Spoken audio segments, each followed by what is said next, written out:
Ku datang ya Bapa dalam kerinduan, memandang keindahan-Mu.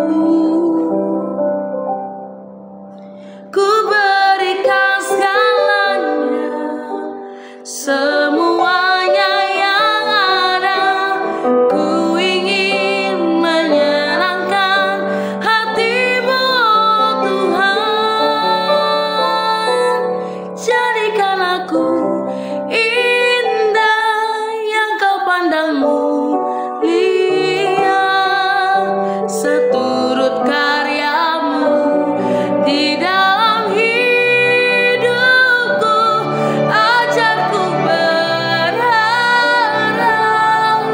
hanya kepada-Mu, taat dan setia kepada-Mu, Tuhan. Kami datang, Tuhan. Ku datang ya Bapa dalam kerinduan, memandang keindahan-Mu. Ku berikan segalanya, ku berikan segalanya, semuanya yang ada. Ku ingin menyenangkan hati-Mu, oh Tuhan. Jadikan aku indah yang Kau pandang mulia, seturut karya-Mu di dalam hidupku. Ajarku berharap hanya kepada-Mu, taat dan setia kepada-Mu, Tuhan. Mari kita nyanyikan lagu ini dengan segenap hati kita. Jadikan aku indah yang Kau pandang mulia, seturut karya-Mu di dalam hidupku. Ajarku berharap hanya kepada-Mu. Amin. Damu, Tuhan. Jadikan kami indah ya Tuhan, seturut rencana-Mu bagi kehidupan kami ya Bapa. Ajar kami selalu berharap kepada Engkau ya Bapa. Hari ini kami mendengarkan isi hati-Mu ya Tuhan, melalui renungan yang akan disampaikan hari ini. Tuhan berbicara atas setiap kami. Ajar kami memahami dan mengerti ya Bapa. Dalam nama Tuhan Yesus kami berdoa dan mengucap syukur. Haleluya. Amin. Shalom Bapak Ibu dan Saudara-saudari, kita berjumpa kembali dalam Perenungan Intim dengan Allah, yang pada kesempatan ini akan membahas mengenai alasan penderitaan. Firman Tuhan yang akan kita pelajari bersama pada kesempatan ini terdapat pada Mazmur 13. Berikut adalah firman Tuhan sebagaimana terdapat pada kitab Mazmur 13. Doa kepercayaan. Untuk pemimpin biduan, Mazmur Daud. Berapa lama lagi Tuhan Kau lupakan aku terus-menerus? Berapa lama lagi Kau sembunyikan wajah-Mu terhadap aku? Berapa lama lagi aku harus menaruh kekhawatiran dalam diriku dan bersedih hati sepanjang hari? Berapa lama lagi musuhku meninggikan diri atasku? Pandanglah kiranya, jawablah aku ya Tuhan Allahku. Buatlah mataku bercahaya supaya jangan aku tertidur dan mati. Supaya musuhku jangan berkata, aku telah mengalahkan dia, dan lawan-lawanku bersorak-sorak apabila aku goyah. Tetapi aku, kepada kasih setiamu, aku percaya. Hatiku bersorak-sorak karena penyelamatanmu. Aku mau menyanyi untuk Tuhan, karena Ia telah berbuat baik. kepadaku. Demikianlah pembacaan firman Tuhan. Berbahagialah kita yang mendengarnya dan tekun melaksanakannya. Bapak, Ibu, dan saudara-saudari, kitab Mazmur 13 menyingkapkan pergumulan batin Daud yang hidup di tengah tekanan dan kecemasan mendalam. Seruannya, berapa lama lagi Tuhan? Bukan sekedar ungkapan frustasi, melainkan suara jiwa yang hancur di hadapan Allah. Di dalam 6 ayat yang singkat ini kita melihat perjalanan emosional yang dinamis, bergerak dari keluhan, permohonan, hingga akhirnya kepada pengakuan iman yang teguh. Mazmur ini menjadi cermin bagi setiap orang percaya yang sedang bergumul dengan penderitaan. Sebuah ruang di mana air mata dan iman berjalan berdampingan, dan di mana pergumulan tidak meniadakan kepercayaan kepada Allah. Daud memulai Mazmur ini dengan 4 kali seruan. Berapa lama lagi? Ayat 2 sampai dengan 3. Repetisi atau pengulangan ini menunjukkan tekanan batin yang tidak dapat ia sembunyikan. Ia merasa dilupakan, seakan-akan Allah menyembunyikan wajahnya. Allah seolah-olah berdiam untuk mengajar anak-anaknya lebih dalam tentang ketergantungan dan iman. Ketika Allah seakan jauh, Ia tidak pernah benar-benar meninggalkan. Justru dalam keheningan itulah Ia membentuk hati yang lebih melekat kepadanya. Keluhan Daud merupakan doa yang lahir dari iman, bukan dari pemberontakan.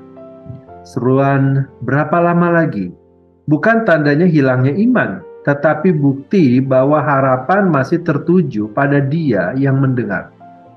Daud berseru karena ia tahu bahwa Allah adalah satu-satunya tempat berlindung yang sejati. Penderitaan yang dialami Daud bukan hanya tekanan dari luar, tetapi pergulatan dari dalam. Musuh yang meninggikan diri atasnya, ayat 3b, hanyalah bagian luar dari masalah. Pergulatan jiwa jauh lebih menyesakkan. Soren Kierkegaard, seorang filsuf dan teolog, pernah menulis bahwa kecemasan dan keputusasaan adalah penyakit jiwa yang hanya dapat disembuhkan ketika seseorang kembali kepada Allah sebagai dasar eksistensinya. Mazmur ini membuktikan kebenaran itu. Daud tidak lari kepada strategi duniawi, tetapi kepada Allah. Pada ayat 4 dan ayat 5, Daud memohon dengan sangat, "Pandanglah kiranya, jawablah aku ya Tuhan Allahku, buatlah mataku bercahaya."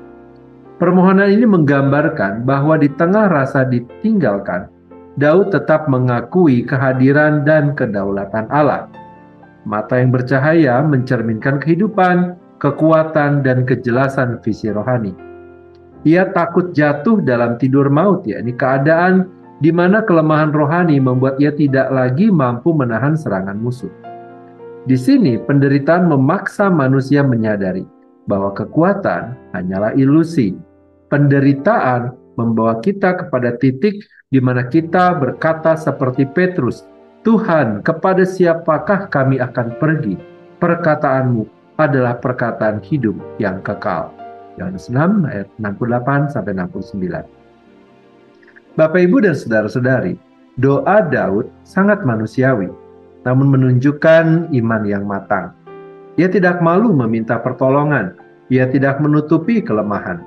Ia bahkan memohon agar Tuhan bertindak, supaya musuh tidak bersorak dan berkata, "Aku telah mengalahkan dia." Di sini kita melihat hati seorang anak Tuhan yang sadar bahwa kehormatan Allah turut dipertaruhkan di dalam kehidupan. Doa bukanlah upaya manusia mencapai Allah, tetapi Allah yang menggerakkan manusia untuk kembali kepadanya. Penderitaan mengikis kesombongan. Dinamika dalam Mazmur 13 kemudian dilanjutkan dengan adanya keyakinan, "Tetapi aku kepada kasih setiamu, aku percaya." Ayat 6. Kata "tetapi" di sini adalah titik balik rohani. Perubahan situasi belum terjadi, tetapi perubahan hati sudah dimulai. Iman tidak menunggu keadaan membaik. Iman berpegang pada karakter Allah, bukan kepada keadaan. Daud mengenal kasih setia Tuhan yang tidak berubah, sekalipun manusia goyah. Kata-kata Daud selanjutnya, hatiku bersorak-sorak karena penyelamatanmu. Ini menunjukkan bahwa ia melihat penyelamatan Allah sebagai sesuatu yang pasti meski belum tampak secara lahiriah. Penderitaan tidak langsung lenyap, tetapi perspektifnya berubah. Ia kemudian menutup Mazmur dengan nyanyian pujian, "Aku mau menyanyi untuk Tuhan, karena Ia telah berbuat baik kepadaku." Perhatikan bahwa Daud mengingat kebaikan masa lalu untuk menguatkan iman masa kini. Inilah perjanjian yang harus selalu dipegang umat Allah, bahwa Allah yang setia dulu adalah Allah yang sama hari ini. Bapak, Ibu, dan saudara-saudari, tema alasan penderitaan membantu kita untuk melihat bahwa penderitaan bukan tujuan akhir, melainkan sarana Allah menempatkan kita pada posisi di mana kita hanya dapat bergantung kepadanya. Di dalam Mazmur 13, penderitaan membuka mata Daud untuk melihat kebutuhannya akan Tuhan. Penderitaan menyingkapkan bahwa tidak ada tempat lain selain Tuhan. Penderitaan bukan tanda ditinggalkan, melainkan sarana anugerah di mana Allah mengajar kita untuk menundukkan diri dan percaya. Ketika kekuatan kita habis, ketika rencana kita buyar, ketika jalan tampak gelap, Allah sedang mengarahkan kita kembali kepada terang wajah. Bapak, Ibu, dan saudara-saudari, penderitaan memurnikan iman, meneguhkan harapan, dan mengajarkan ketekunan sebagaimana Paulus tuliskan dalam Roma 5 ayat 3-5. Mazmur 13 juga menunjukkan bahwa iman bukan sekedar optimisme. Iman adalah keberanian untuk mengeluh kepada Allah, sekaligus keberanian untuk mempercayainya meski keadaan belum berubah. Penderitaan menempatkan kita di ruang itu. Ruang di mana kita belajar bahwa Allah adalah sandaran terakhir sekaligus satu-satunya. Dengan demikian, penderitaan hanyalah sarana yang dipakai Allah untuk mengarahkan kita kembali kepadanya. Seperti Daud, kita pun boleh berkata, "Di tengah air mata sekalipun, aku percaya kepada kasih setia Allah." Mari kita berdoa. Bapa yang baik, kami berterima kasih dan bersyukur kepada Tuhan atas firman Tuhan dan renungan yang telah kami dengar pada hari ini, yang kembali mengingatkan kami bahwa Engkau saja tempat perlindungan kami. Engkau mengenal setiap pergumulan umat-Mu, dan Engkau sedang membentuk kami agar hati kami semakin bergantung pada kasih setia-Mu yang tidak berubah. Bimbinglah kami ya Tuhan untuk tetap memandang kepada-Mu. Arahkanlah kami untuk tetap percaya sekalipun keadaan belum berubah. Sebab Engkaulah sumber segalanya bagi kami. Terima kasih Bapa, kini kami kembali memohonkan kepada Tuhan.